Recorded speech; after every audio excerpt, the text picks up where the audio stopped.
welcome. This is Jason Clemmons, Doctor of Chiropractic at the Rock Health and Wellness Center. And this is Life with Jason Clemmons, DC, on this Wednesday, November 6th, 2024. We made it. We made it past the election. We're still alive. We're still working. We're still functioning. We're still doing adjustments at the Rock Health and Wellness Center. We're still moving along just like we thought we would. So hope all you guys had a great day. I know half of you out there had feeling good about yourselves and your win.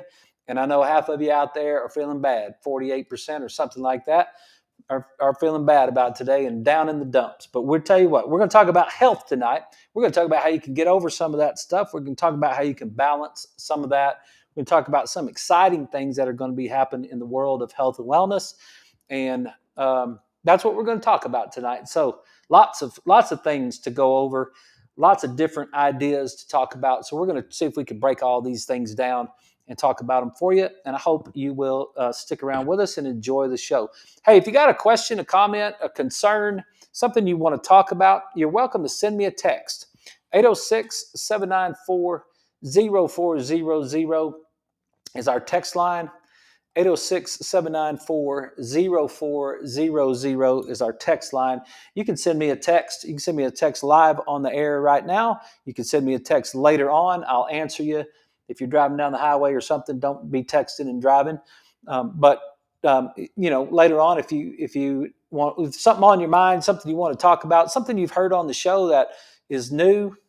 I know a lot of this stuff is new. And a lot of this stuff is repetitive.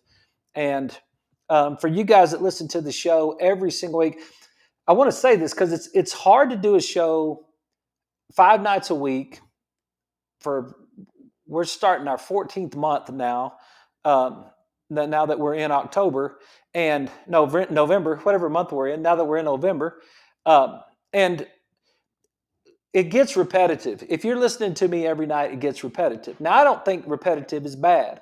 Matter of fact, I think that's how you become a champion. Actually, that's what we did. That's what Tom Brady did. Tom Brady did the same thing over and over and over and over and over and over and over and over again, and became really good at it.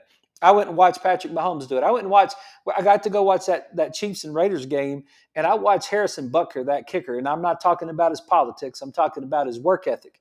I watched that guy on the sidelines for we were there, I don't know how long the game lasts, 3 hours maybe. We were there a good hour before it started, maybe 2 hours. I think they opened the gates 2 hours before game time, and we got there maybe 15 minutes later.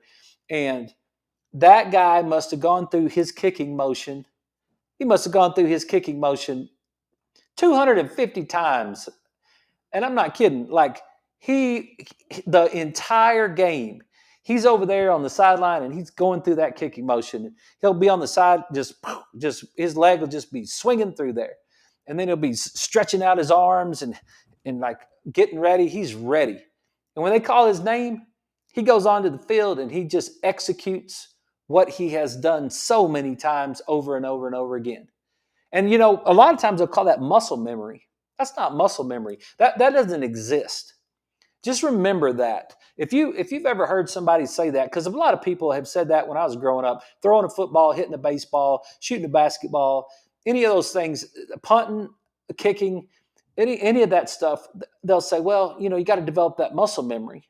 Hitting a baseball, you got to develop that muscle memory. There's no memory in a muscle. That memory is in your nervous system. That memory is efficiency of firing of the nervous system, brain to muscle, firing pattern, the efficiency of that. That's what that's all about. And it comes with repetition. It comes with perfect repetition. It's not practice makes perfect. It's perfect practice makes perfect. And so when you do a show like this, and you're talking to some of the people that are new. Some people are coming alongside of us that are new. Sometimes we just got to repeat it. So if you're one of my die-hard listeners that have committed to this and really enjoy it, and you listen to it every night, you're going to hear a lot of stuff over and over again, right? Because we got new people coming along. And what I'm doing is I'm taking it, literally, I'm taking it right out of the adjustment rooms.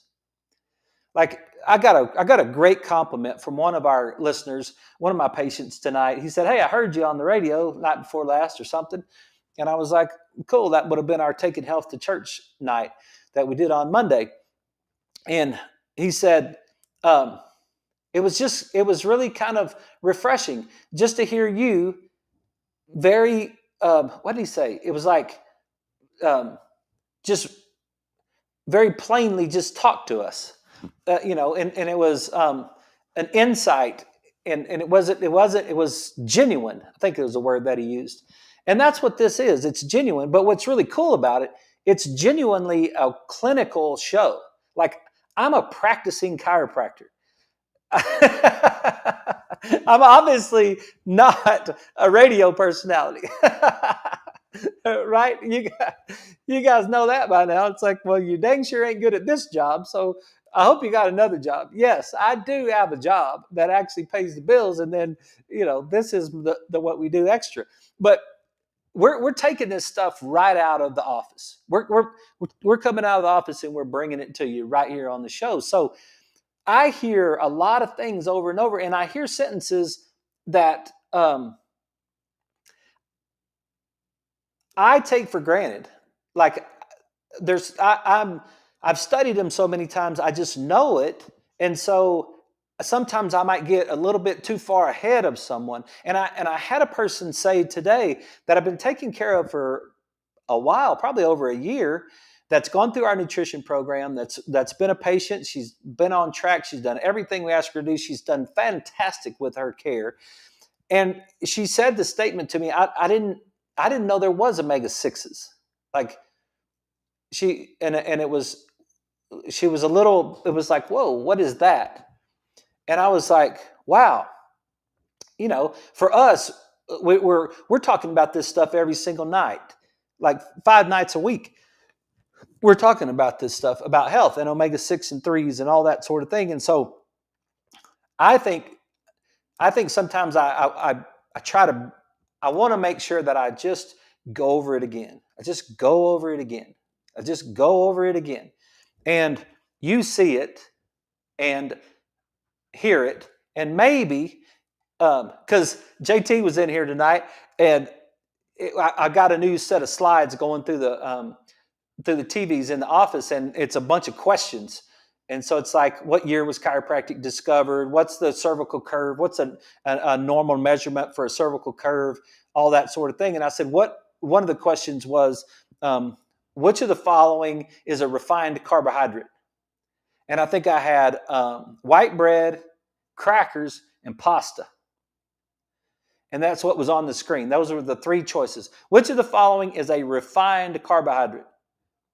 And he read the screen and he was like, well, all the above. All of them.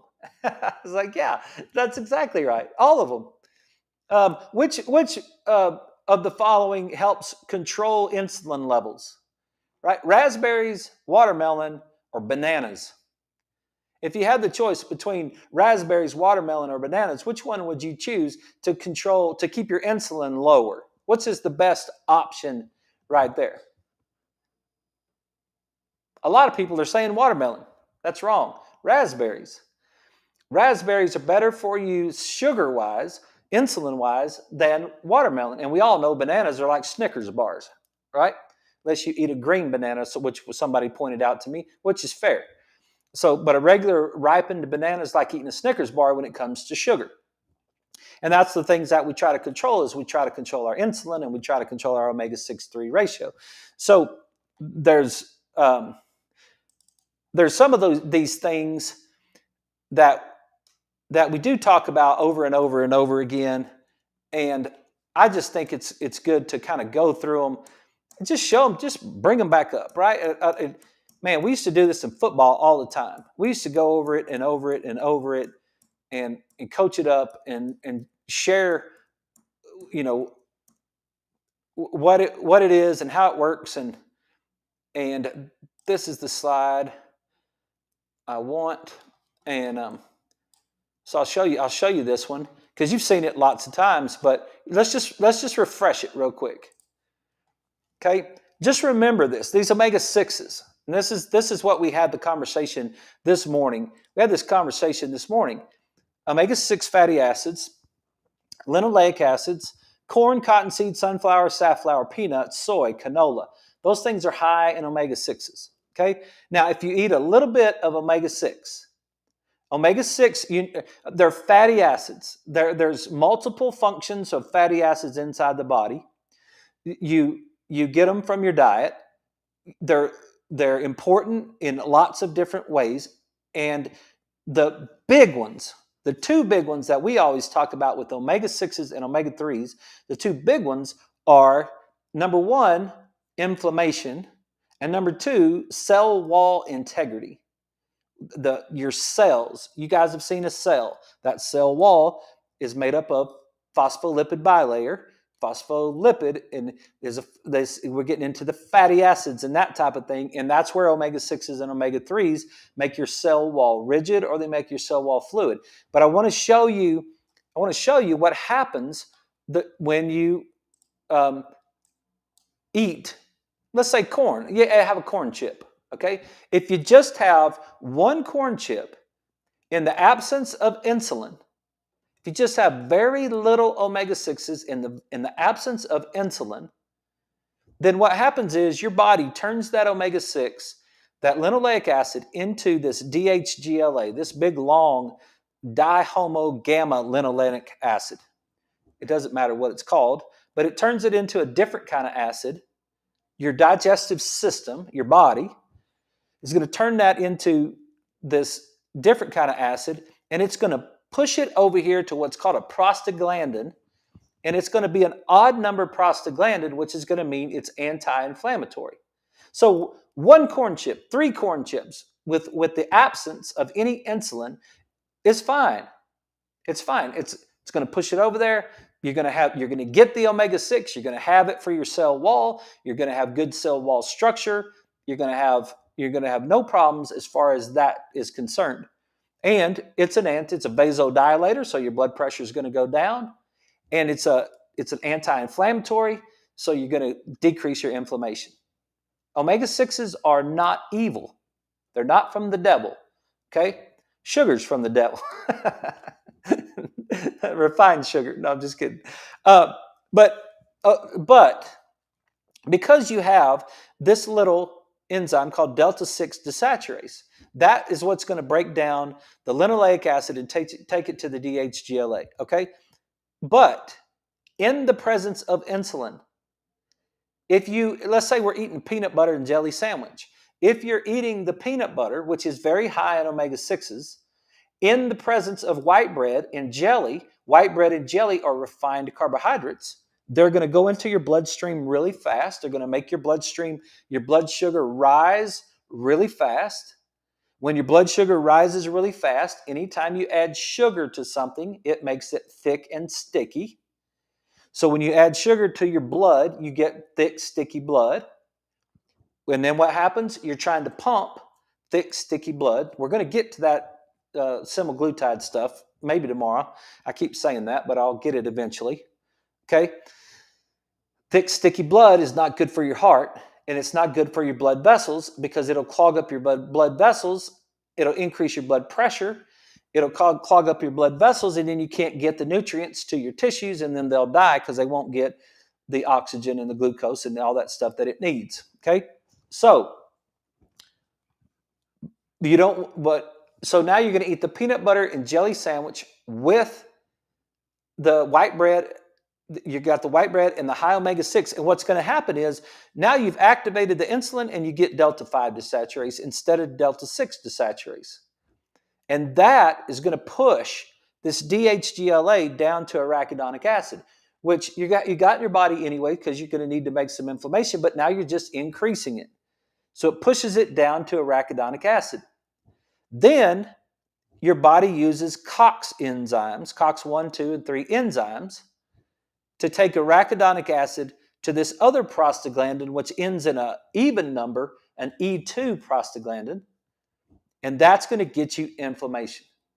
So you're going to increase your inflammation. So I'm having this conversation with one of my lady today, And she said, my husband's been complaining about joint pain and arthritis. There's where they're going to say to me, arthritis, arthritis. There's where you're going to say, I've got arthritis. And I know that everybody else in the world doesn't care. But hey, we're hanging out together on a this is us. This is really us, right? This is the truth right here. Your medical doctor is going to say arthritis. Most of your chiropractors are going to say arthritis. The guy at work is going to say arthritis. Your grandma is going to say arthritis. Your husband's going to say arthritis. Everybody in the world is going to say arthritis. No one's going to say joint pain. They're going to say, well, I think it's my arthritis flaring up. I'm going to say, no, it's your linoleic acid flaring up. It's your prostaglandin flaring up. That's what's flaring up. It's not your arthritis. But you get your inflammation. You get an increased amount of inflammation from increasing your omega-6 fatty acids. You with me on that? Everybody got that? If you want to increase your inflammation, what is inflammation going to do to you? It's going to increase your scar tissue. It's going to increase your pain. Why? Where's pain registered? In your brain. Pain is in your brain, right? But you're creating a chemistry in the joint. You're creating a chemistry in the muscle. You're creating chemistry in the organ that is irritating to the nerve because it's inflamed. You're making it red and hot and swollen. Right? That's what happens to you. It's like, ow, man, my wrist it's all puffy, doc. You see that? It hurts too, right? It hurts because the pain is in the brain because the nerve that's in the wrist is now having to be in an environment that's red hot and swollen. That's the inflammation, right? Number 2 cause of free radicals, which breaks down our mitochondria, degenerative joint disease. Heat that dude up. You ever left a cassette tape on the dashboard of your car back in the 80s? You guys old enough to be 80s? Everybody remember what a cassette tape was? Anybody that's born after 2000, you guys are like, what is a cassette tape? Well, they used to have a cassette tape instead of a CD, which was what we had before we had iPhones, right? So, yeah, and if you left that Storms of Life Randy Travis CD cassette tape holder up in your dashboard or in the console of your car, and then you went and played basketball for 3 hours at the gym, and then you came back out, that thing would be melted. That cassette holder would be melted. I've done it. I've burned up my Dwight Yoakam's cassette holders and my George Strait cassette holders back in the day because I forgot and I left them in my car and went in there and it was hot. Went to school and came out, bam, it was all burned up. That's what degenerative joint disease is. Degenerative joint disease is taking that chemistry and changing that chemistry in that joint, heating that dude up, melting that thing, and then moving it wrong. It's like it just like melts it. It's bad deal, right? And then heart disease, immune system dysfunction, right? Number 1 source of meat, arachidonic acid. Meat that's fed what? Corn. What do we look up here at the top? I'm so excited. Okay, look, you guys know I'm not political. I'm an American. I have an opinion, but I take care of Democrats and I take care of Republicans. And I told a Republican that today, and she was like, what? She was like, you do? She's like, I cannot believe anyone in their right mind would vote Democrat. And I said, you know what? I've got patients that are Democrats that say exactly the same thing. They can't believe that anybody in their right mind would vote Republican. And she was like, what? She was stunned that I said that. Right? I don't care. I take care of both of you. You both have a nervous system. Your nervous system is important to me for both of you. But here's something that's super exciting to me because I've been studying a couple of people for several years. One of them is RFK Jr., Robert F. Kennedy Jr. And I don't care about his history. I don't care about his politics. I'm not interested in. I'm not talking about that. You guys that are older, y'all may have an opinion on it or something. I've been studying him. and I've been studying him a lot. And what I appreciate, and he was running for president, wasn't going to make it, so he decided, hey, the only way I'm going to be able to get this done is to endorse President Trump. He endorsed President Trump. Now he's going to make America healthy again, right? Yes, he's going to get to work. But I also heard today from Joel Salatin at Polyface Farms. I read on Twitter where he's been contacted by the Trump administration to bring regenerative farming, to be an advisor to maybe Representative Massey. I don't know. They're not exactly. Representative Massey said he's from Kentucky. He said he hadn't gotten any word yet from the Trump administration, but Joe Salatin did. If you guys don't know that, Polyface Farms, he calls himself the idiot farmer or something, the lunatic farmer, something like that. He spent an entire life farming and regenerative farming and grass-fed animals and free-range animals and chickens and hogs and all that sort of thing. And he sells them. You can go to Polyface Farms, and you could get that information. Let me look it up right quick. Polyface, Polyface Farms. Virginia Premium Grass-Fed Meats. It's polyfacefarms.com. And he's got this, he's going to be an advisor to maybe the Department of Agriculture. It's going to be good for health and wellness in America. It's going to be good for that. I'm not talking about politics, so don't get mad at me. Don't get mad at me about the politics of it. I'm not talking about the politics of it. I'm talking about the health of it, because I've been studying him for a long time too. I've watched a lot of videos on him. This is it right here, Polyface, and you can look that up. You can buy grass-fed meat from him. You can buy your free-range chickens. You can buy hogs, all that stuff. It's great. It's great, and I'm super excited about that, because here's your number one source of meat, right? Your number one source of meat. Your number one source of arachidonic acid is meat. But it's wrong because it's not grass-fed meat. Look up here at the top. What is it when you take that animal to a feedlot? What do you get? Corn, cottonseed, and soy. That's what they feed them when they're trying to fatten them up to sell them in the feedlots. And then what happens is it goes through this process, and they're higher in arachidonic acid. They're higher in omega-6 fatty acids. But if you take that same animal and you feed them grass, they're not.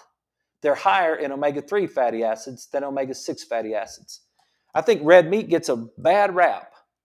I think it gets a bad rap because I think of the studies that are done on red meat are from red meat that have been fed high omega-6 meals. Where a cow can't eat corn in nature. There's no corn in nature. It's grown. Grass is in nature. The earth is covered in grass. That's what cows would eat. They would eat grass. So when they eat grass, their omega-3s, they have less inflammation. Okay? So that's just the omega-6. That's the omega-6 part of it. I wanted you to see it because I just think it's just so cool to understand it. And I think it's vital that we understand it. I think it's important for us to understand it because it's, I got all these tabs open, sorry, because it's health, right? It's health. So there's omega-6s and there's omega-3s, right? So let's look at the omega-3s. If I can get this open. What is omega-3? That's your fish, right? That's why I told you guys on Monday or Tuesday something. I was the number one fan of the world of fish oil. Right? Why? Because here's what omega-3s do for you.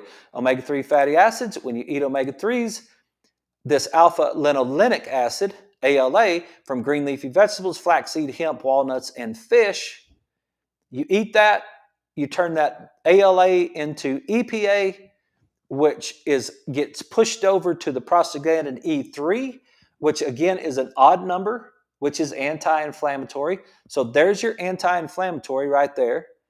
And now it goes down and it turns into DHA, which is cold water fatty fish, algae sources. Let me see if I can hide this. Builds brain synapses, increases production of serotonin and dopamine. It's super important for your brain. That's what I think it was last night that we were talking about that, right? So that's your fish oil. That's your fish oil. If you eat fish, you don't have to take fish oil, but you need to eat wild caught fish. They need to be wild caught fish. They don't need to be farm raised fish because farm raised fish are toxic. And so we got a lot of things coming our way to get some of this toxicity out of our food. But there's omega-3s, there's omega-6s, and it's that ratio has a lot to do with your it has a lot to do with your mitochondria and the health of your mitochondria as well, and that is vital. And so we got to take a break. That first segment went by fast. We got a bunch of stuff I want to talk about. I've got an article on 6-3 ratio and cancer. I want to talk a little bit about Dr. Seyfried's book just to make sure you know it.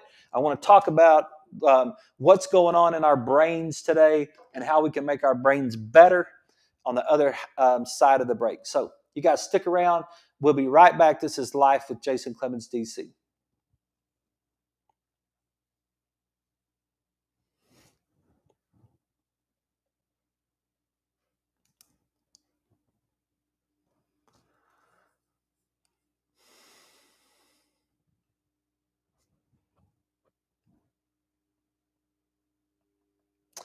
Yeah, everybody in social media land, you got that?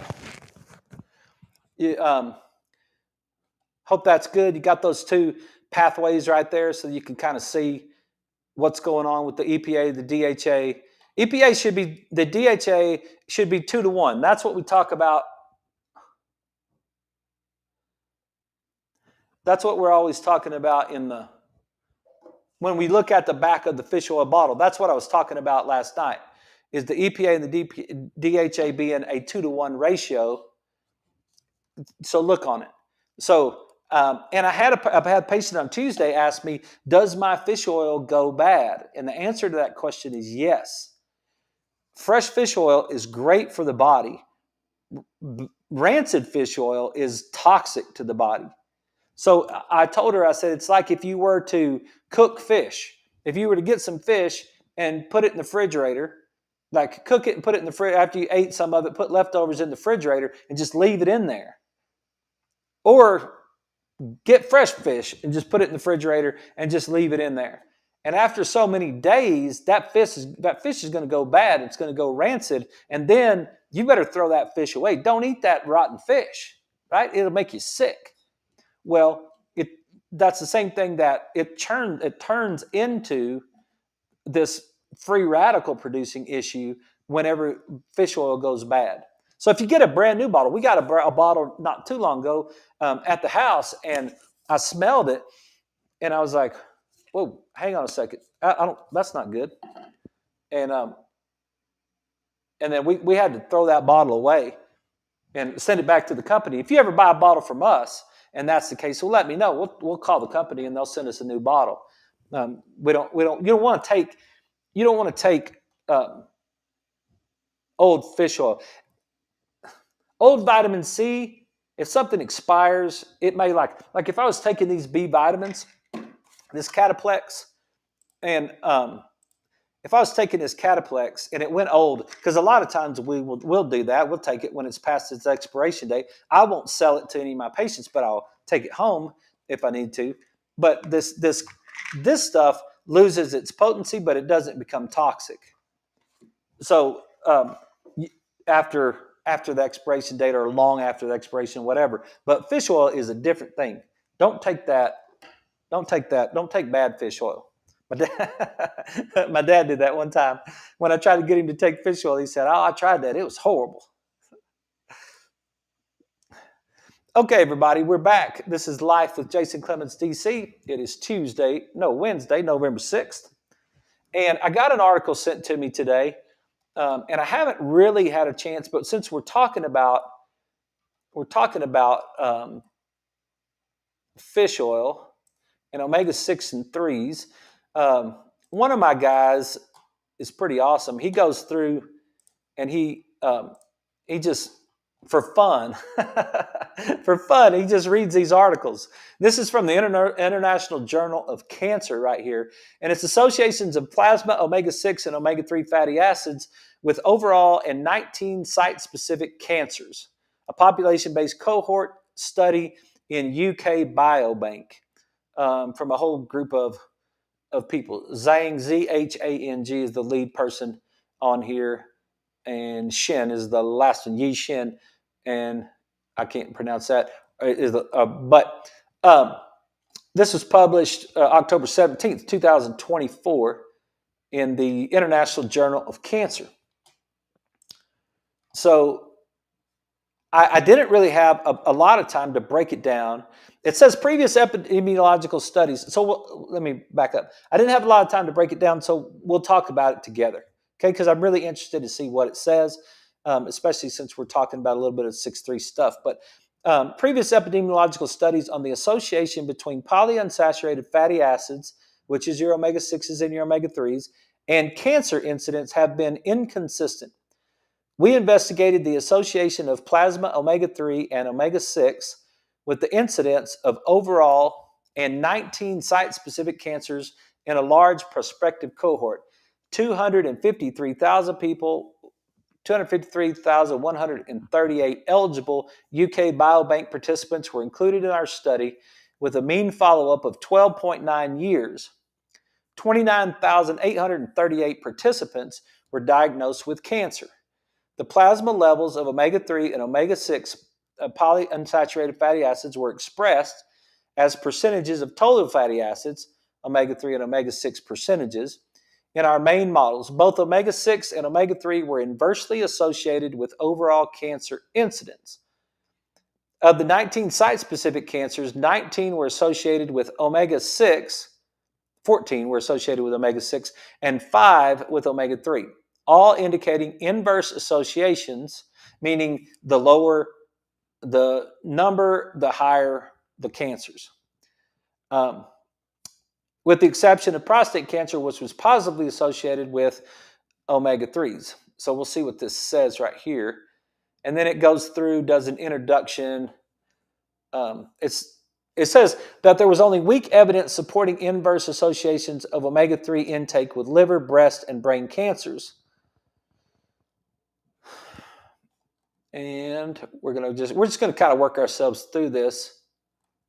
And let's get down to the bottom, get past their results, see if we could get into the discussion.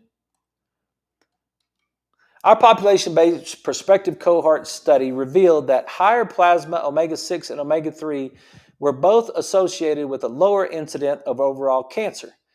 The overall association effects sizes in the main model were 2% and 1% reduction. Let's see. The association of omega-6% with cancer risk was independent of most risk factors examined. The observed inverse association of plasma omega-6 appeared to be notably more pronounced in the younger age group and in women. On the other hand, inverse associations of plasma omega-3 with overall cancer incidence were stronger in the older age group in men and current smokers. The inverse association of omega-6 and omega-3 with overall cancer incidence were robust to a list of sensitivity analysis. I know that I'm just reading this and it's kind of boring. I just want to know what it says.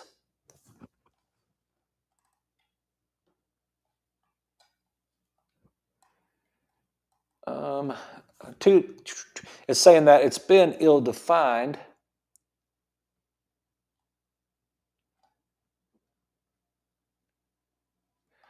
A 2022 meta-analysis of observational studies revealed that fish intake and marine omega-3 fatty acid intake were associated with lower mortality in patients with overall cancer. Of note, a 2020 meta-analysis of a prospective study showed that blood level of omega-6 highest versus lowest, but not their intake was inversely associated with overall cancer. They found that the protective association was stronger in women than in men, consistent with our findings. 2021 prospective study demonstrated that regular fish oil supplementation was associated with a lower incidence of overall cancer, but only in participants who consumed fatty acids less than 2 times per week, not in those who consumed more than twice per week. Yeah, it's going through and talking about all the different, so there's all kinds of different studies.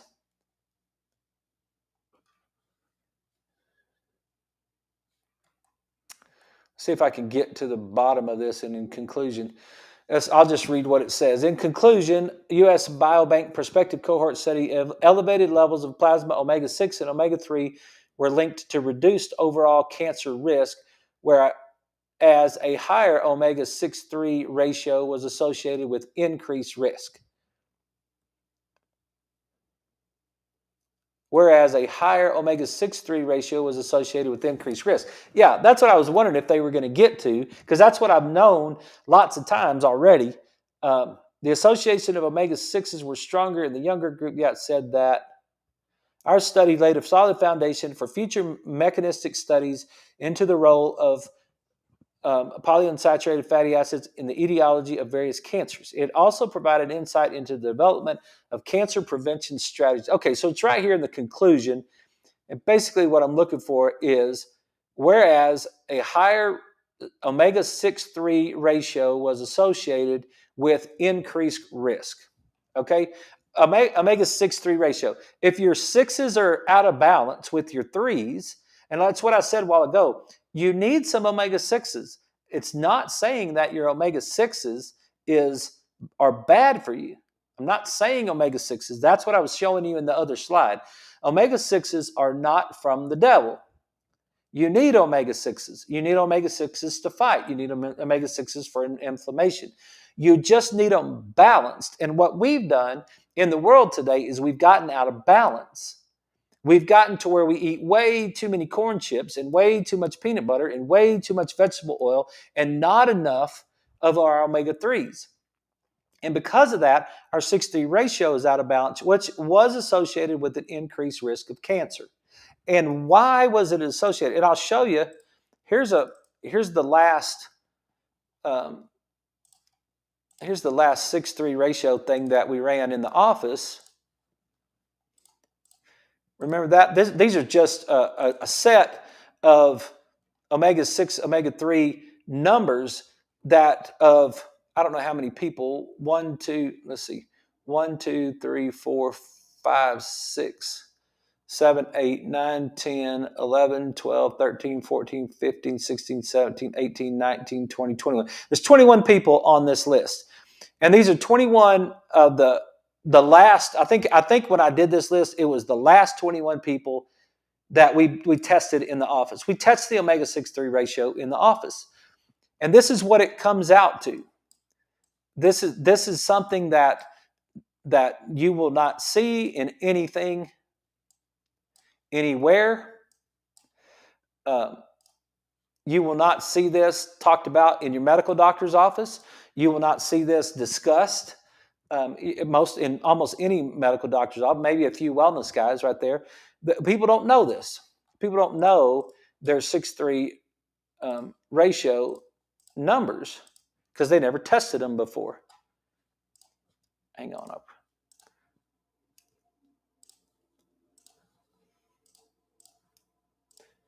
So what do they look like?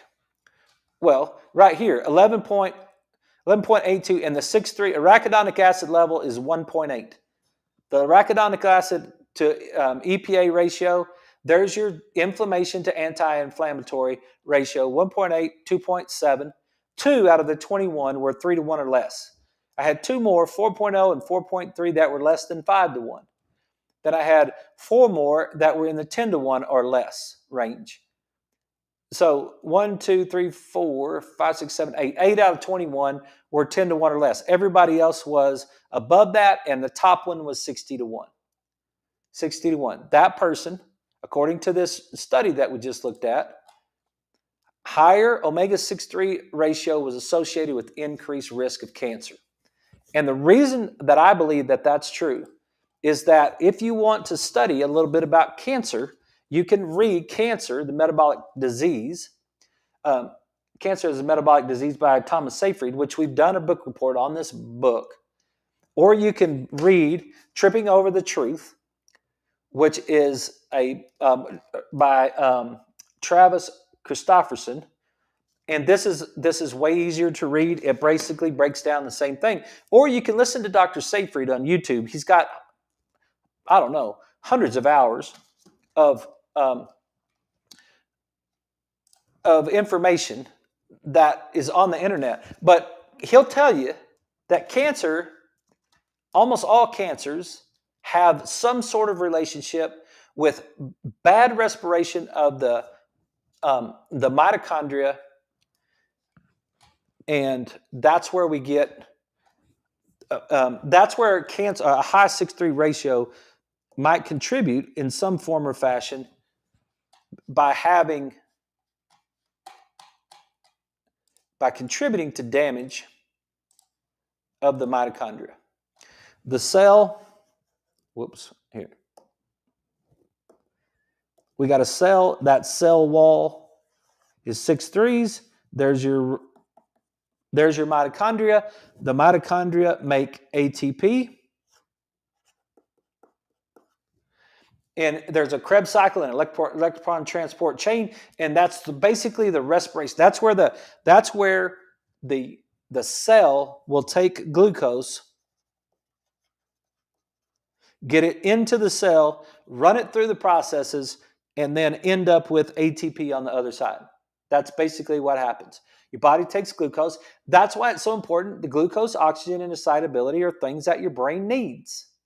You need glucose. I'm not saying that you don't need blood sugar. You just need it to be slow time released and consistent in the body, and not having it in these massive waves of sugar release. That's what we're really looking for.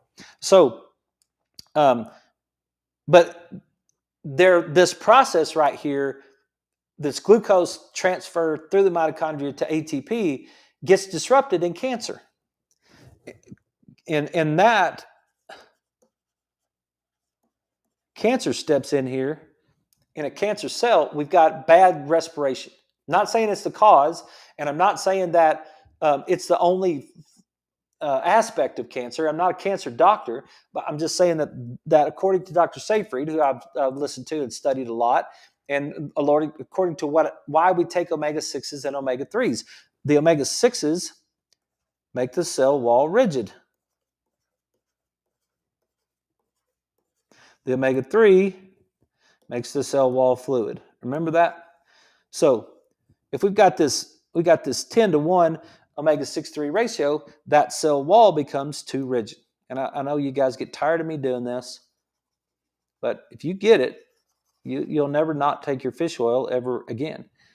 When that gets too rigid, you can't get the building blocks, which are amino acids. You can't get those amino acids through the cell wall to make your granddaddy of them all, glutathione.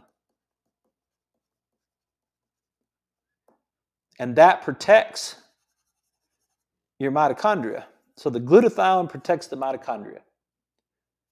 That's what it does. It's the major antioxidant. It protects the mitochondria. It keeps the power on. That's what it does. Okay? So what did it say at the conclusion of all that? You need omega-6s. You need omega-3s. You don't want a high 6:3 ratio. You want a low 6:3 ratio. You want maybe 2 6s and 1 3. Now you got enough structure and enough fluidity in the cell to keep the mitochondria healthy. Keep your mitochondria healthy. Mitochondrial damage is damage to health. Keep your mitochondria healthy. How do you do that? There's several ways. There's several ways to do that. Number one is your omega-6-3 ratio. Omega-6 to omega-3, and it ought to be 3-to-1 or less. That's what our target is. If you're 60 to 1, if you're 60 omega-6s to 1 omega-3, you have high inflammation, you have high scar tissue, you have high free radical damage. Free radicals are these things that are attacking the mitochondria. You have decreased immune system function. You have high degenerative disc disease. All those things, right? That's it. That's this. Take your fish oil. Take your fish oil. Okay, let's get on. Let's get on with it. I know you guys get tired. I would think you get tired of fish oil comments. But if you're new to the show, maybe you haven't heard enough fish oil comments yet. And if someday if I find out that I'm wrong, I'll apologize. But I don't think so. I think I've got about 5,000 years or 12,000 years or 30,000 years. I don't know how many years I've got of human existence on my side. I think I can make an argument that lasts for a long time about fish oil. Okay, got those things. I wanted to address the way some people might feel today about what went on last night. Okay, I want to address that. And I know you listeners on the radio, especially if you're listeners of Walk by Faith Radio, you probably lean a little bit more red than you do blue. I would guess. We're in Texas. We have a tendency to lean a little bit more red than we do blue. But I want us to understand the behavior. I want us to understand the behavior of people so that we can get along with each other better. Because it's vitally important that we get along with each other. And the part of the problem, and I'm not trying to preach, I'm just trying to talk about health. Okay? Your brain processes information differently on each side of your brain. The right side and the left side of the brain have different ways that they process things. Okay? See if I think I actually have this queued up. Yeah, this is the old depression talk, and we went over it a while back.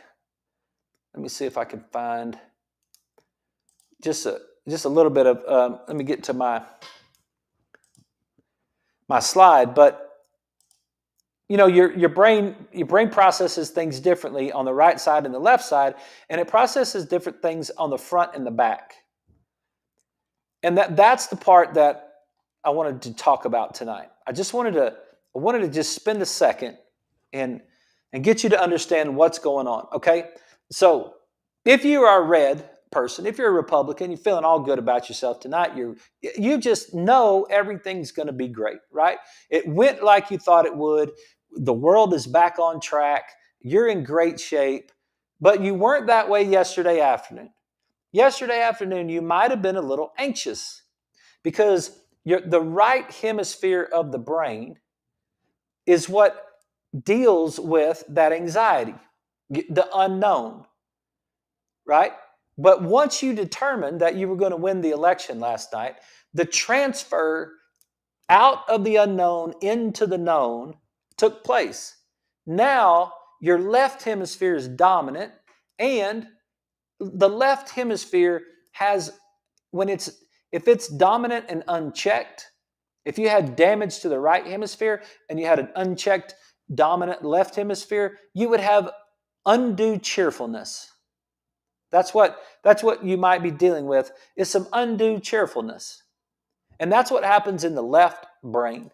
The left brain deals with that known, I know this is going to go great. I know that we're going to get everything back on track. I know this, okay? If you're a Democrat person tonight, I had 2 or 3 Democrat persons just cancel their visits today because they're so sick at their stomach. They're disgusted, right? Because of why? Why is that? Because the right hemisphere of the brain deals with the unknown, and they are in an unknown state. Now, you may think that's ridiculous. You may think it's immature. You may think whatever you think. But if you're mature enough and you understand that, hey, look, There are people in our community, whatever community you might be listening to me in Chicago, or you might be listening to me in wherever. You might be in the Philippines. I know we got some listeners from the Philippines that listen to us. Wherever you are on the planet, you may have a different viewpoint of things. And where you are tonight is you're in a state of unknown. You're not sure what's going to happen.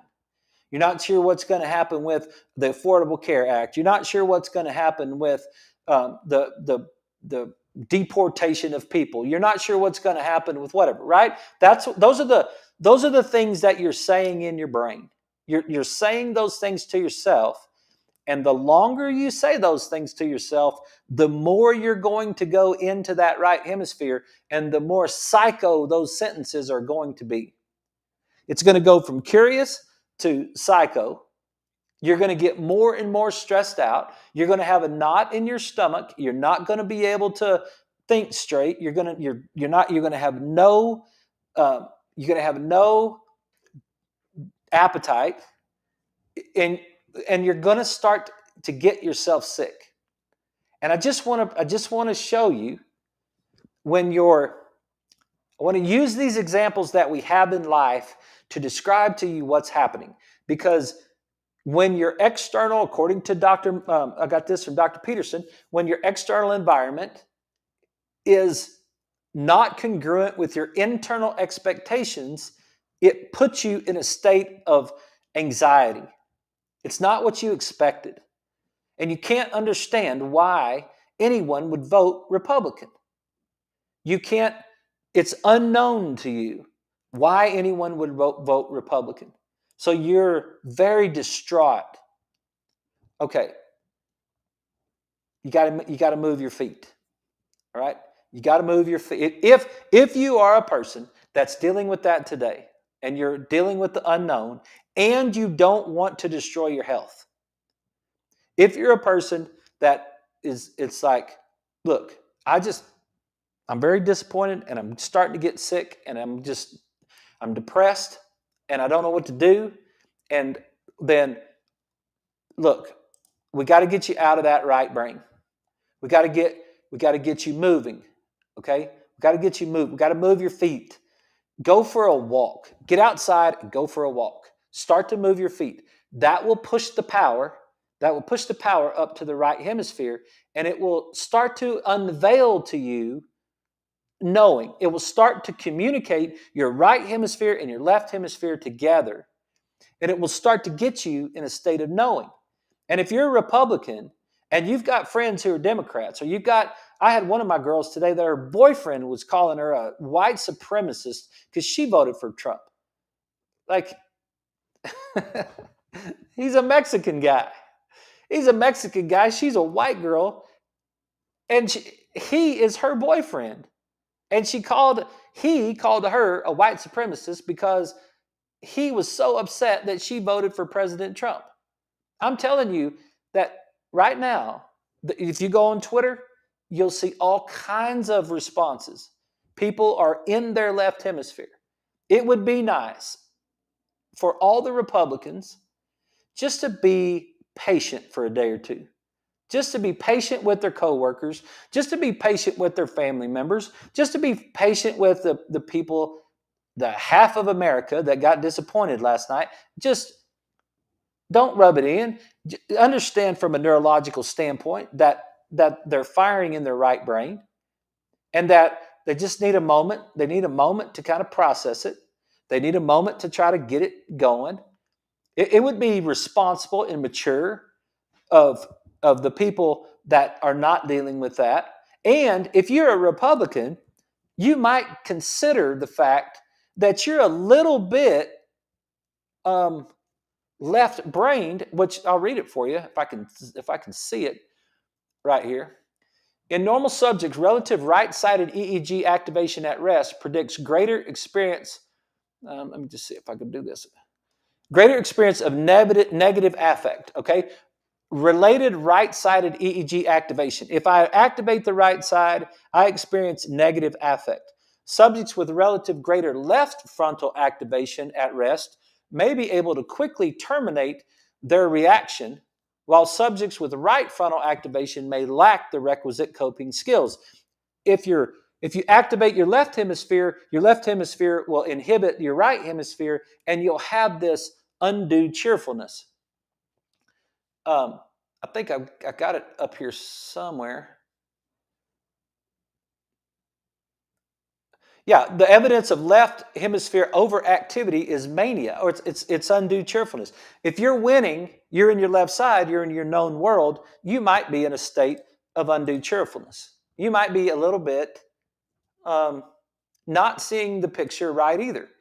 It's not as rosy as you think it is, and it's sure not as bad as what the people on the other side think it is. And if we were really caring for each other, we would understand the way our brains work and give each other a couple days. Just try. Just try to be Christians for a couple days. Just try to be good people for a couple days and give the other side a chance to breathe and just kind of, and if you're having trouble, move your feet. Be social. Go see your friends. Talk it out. Get it going and get yourself back going, and you'll find out that you will save your health if you'll move in that direction. That's my preaching. That's my brain preaching for tonight.